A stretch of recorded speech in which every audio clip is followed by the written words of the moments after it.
Si vous avez un problème avec un client, la première chose à faire, c'est de tout stopper. Quand je dis un problème avec un client, c'est un client qui ne vous répond pas, un client qui n'est pas dans le projet, un client qui ne vous paye pas.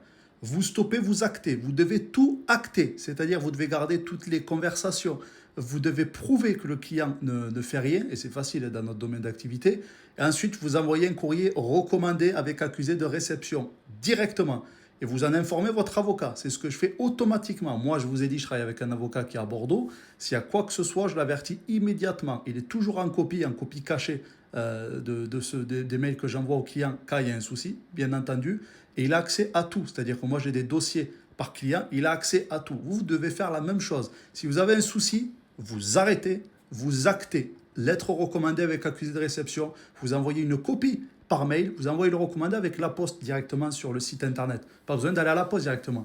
Vous allez sur le site de la poste, recommandé, vous demandez à ChatGPT ou votre avocat qui vous rédige le texte, moi c'est mon avocat, parce qu'au moins je sais qu'il y a le tampon, s'il y a un problème, au moins c'est fait.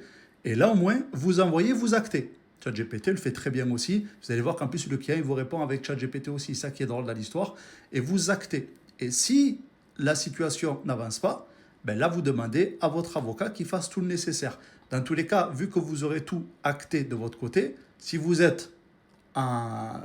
raison dans le dossier, si tout est bon, alors là, vous pouvez directement l'attaquer au tribunal. C'est même pas vous, c'est votre avocat qui fait ça.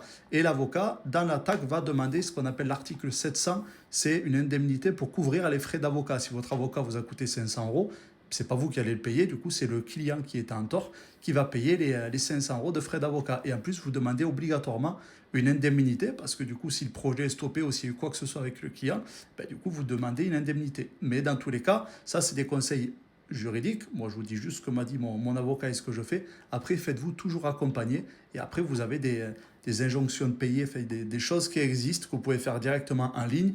Mais je vous conseille quand même de vous faire accompagner par un avocat. Mais ne vous inquiétez pas, c'est très très rare. Ça arrivera très très rarement à condition de bien faire les choses. Et ça commence toujours par la rédaction d'un contrat de prestation de service. Ne faites jamais rien, s'il vous plaît, sans contrat. Ça, c'est la base. Vous faites une prestation, vous actez. Que ce soit la famille, des amis ou autre, vous actez la chose. C'est comme ça marche comme ça. Allez, ciao, ciao.